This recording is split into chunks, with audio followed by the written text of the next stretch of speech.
How to print shipping labels from Shopify app. To print shipping labels from the Shopify mobile app, start by opening the app on your device and going to the Orders tab. Select the order you want to fulfill, then tap Create Shipping Label.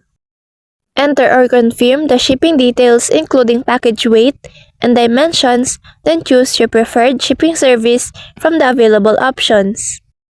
After reviewing the shipping rate and making sure everything is correct, tap Buy Shipping Label.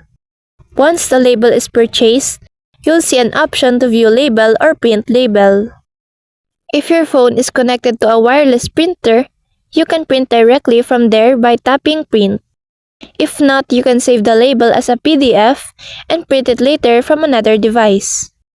This makes the fulfillment process simple and efficient, all within the Shopify mobile app.